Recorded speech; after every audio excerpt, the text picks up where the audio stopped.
morning, fam. Happy Friday. I am so ecstatic that it is Friday. For a couple of different reasons. We have a lot of stuff going on this weekend pertaining to Christmas-oriented stuff, getting together with family and decorating ornaments. We have an event going on at church tonight, so I am super excited about that. So yeah, I'm excited about the weekend. I just did drop the girls off at school, so I'm about to get my day started. Let's get it.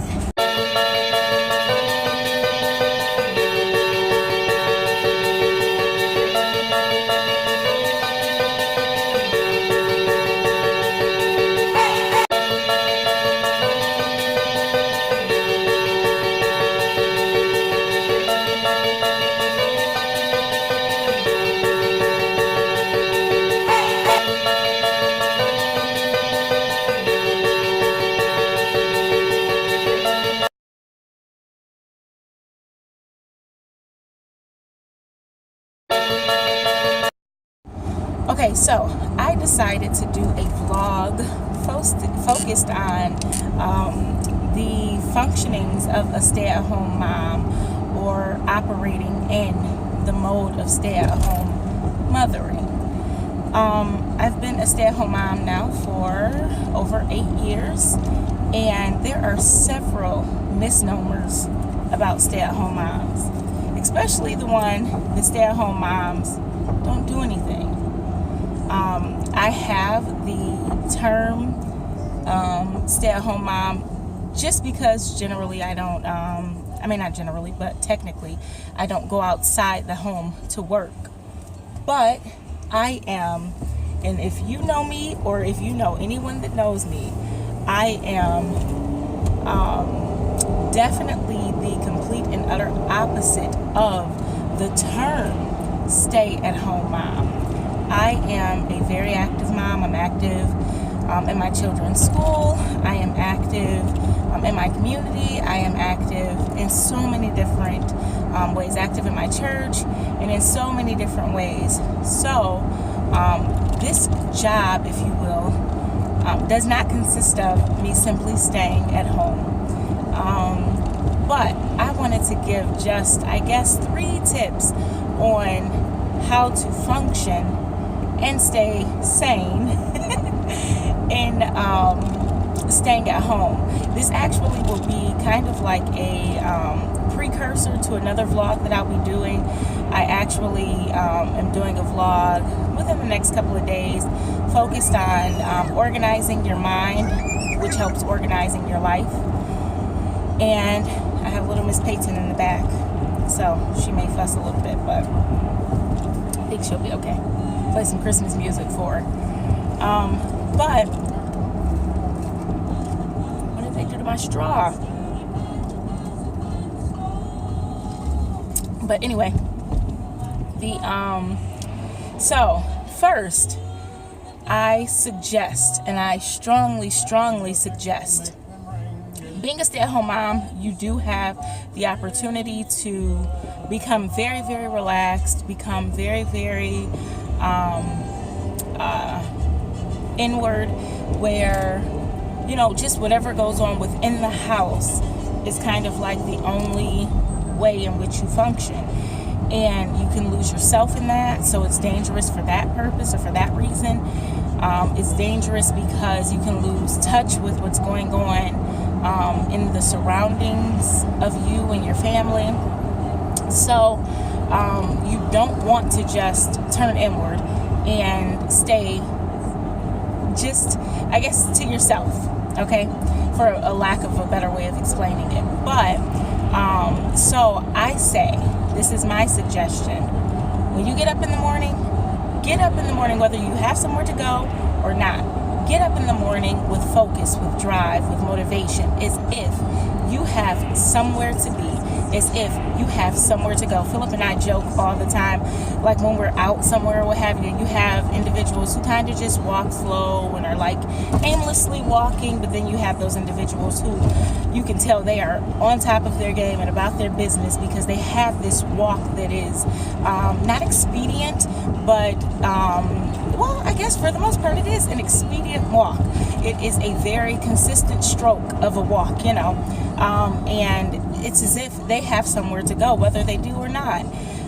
But that's kind of how I wake up in the morning. I wake up in the morning whether I have somewhere to go or something to do. I get up in the morning and I get dressed. I get the kids dressed. Yesterday it was a snow day for the kids, and I didn't necessarily have anything planned because we found out, at the last minute it was a snow day, so on and so forth. But I got up at my regular time for the most part, maybe 15 minutes later. So maybe instead of 6:30, I got up at 6:45, right? But that's because my kids get up early anyway. So, but I got up, and as soon as the girls came into the room, actually Phil said, girls, go ahead and get dressed. But this is how we both function. Even though they didn't have school, we told them that it was a snow day, but go get dressed. So, and it's like I said, 6:45, had nowhere to go at that particular time. But if in fact I do have something to do throughout that day, I don't have to wait until now noon or 1 o'clock to get my day started, because we've already got the primary things taken care of, you being dressed. So that's tip number 1. Get up in the morning and get dressed, fully dressed. Get your household dressed as if you have something to do, whether you have something to do or not. Tip number 2, plan. Plan. So as I said, today is Friday. Okay, I'm pulling up to get coffee and I don't know what this truck is doing. But today is Friday, and my younger brother, Robert, just called because he has Philip, my son. And Philip spent the night over at his house last night. And he's like, Tasha, I'm not coming out to Canton, but I'll be going to Novi. You can meet me there, yada, yada, yada. Anyway, I'm like, no, this is what's going to happen. You're not going to call me at the last minute and say, this is where I am. Hey, you want to meet me to get Philip, so on and so forth. I said, you need to tell me ahead of time what's going to transpire so that I can plan accordingly. So my point in all of that is, planning makes a true difference. First off, it helps you to feel accomplished at the end of your day. It does, and it helps to give you some type of guidance throughout your day. Being a stay-at-home mom, as I stated in the first tip, you can become really relaxed. You can become really just chilled for the most part. I don't know how else to explain it. If you have a personality like I personally don't have that personality. I wish at moments that I had that personality that was just kind of like laid back, but I am a go-getter, and that's by nature. My mom is the exact same way, but nevertheless, but it's easy to fall into that state of just relaxing and not really moving. So having a plan, I get up every morning, and if I don't get my list written out before I come downstairs to the kitchen to get breakfast and lunches and stuff together for the kids, I will write out my list after I've done that process, so that I know before getting the kids off to school, I'll know where it is I'm going, what it is that I'm doing, and that's stuff dealing within the household and with outside the household. And then I'm able to look at that list and prioritize what needs to happen. And if I don't get this done, then it's not that big of a deal, right? So plan. Okay, so tip number 3. It should have actually been tip number 1, but for some reason I put it down here. And but it all, you guys, everything that I'm telling you is focused on your morning routine, though, and actually getting into a routine of doing this stuff. It's not something that happens overnight if you don't have a process already kind of constructed like this. So it takes time to build up, but over the course of the time, it actually helps you in your functioning a whole lot. So tip number 3 would be, when you get up in the morning, get centered. So I wake up in the morning and I read the Bible.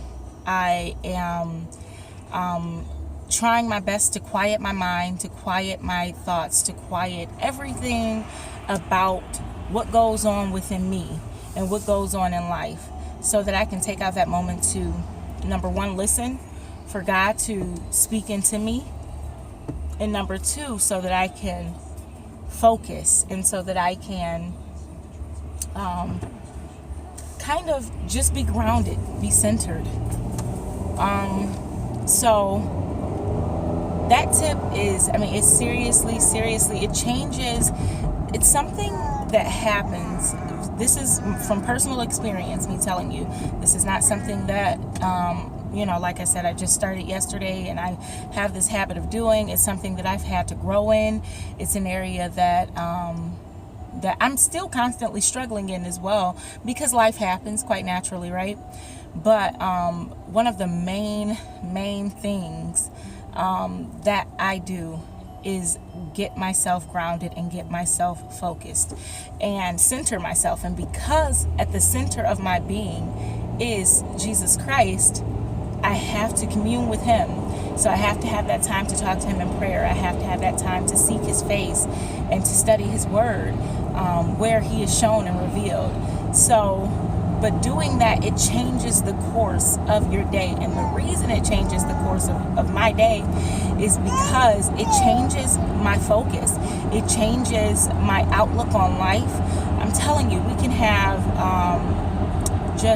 even being rushed or even being anxious because, oh, now I'm late, or oh, now I'm telling you, it's such a peace that comes upon you when your mind is focused on something totally opposite of something bigger than you, and something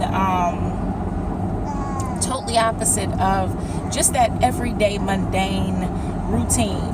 I do some of the same stuff every day quite naturally, right? I get up, get the kids ready, get the kids out the door. I have 2 children going to one school, and they're bused to that one school, and then I have my son who goes to another school, and I'm dropping him at school. So those things are the same. They don't change. Then I'm back home, and if I have errands, I'm gone. But then I'm back home and I'm doing whatever it is that I tend to do within the house, right? So it's that same mundane routine. It's that same, it's not too much fluctuation in that, right? So, but giving myself that opportunity to get centered and that opportunity to get focused, it changes even how you respond while being out. While driving, while encountering people at the school, while dealing with the kids. It really, really changes some things about how you operate, how you deal with your spouse, how you deal with your coworkers, if you're working, so on and so forth. Just people that you experience on a daily basis. So I'm about to go into Target, and I am bubbly, I am cheerful. It's 9 o'clock, and that will be what it is that exudes from me, would be just the joy that I have, and that comes because, number one, I did commune with God this morning. It was awesome. So I had my crying spell at home, in front of Phil, but it was revelation to me. God just revealed some things that I'd already known, but he just, is just constantly showing himself, and I am grateful to God for that. But yes, so 3 tips on, she feels that the car has stopped, but 3 tips on being a stay-at-home mom, functioning as a stay-at-home mom, and moving forward. So I hope these tips have helped you, and good luck. Peace. Thank you guys for checking out this channel. If you like this video, please hit the like button and subscribe. When I come on here, the name of this channel is True Story. That's what you get. So I'm gonna get back to my true life story and get this kid. Peace, guys. It's like that, same family. It's like that, same family. It's like that, same family. Family.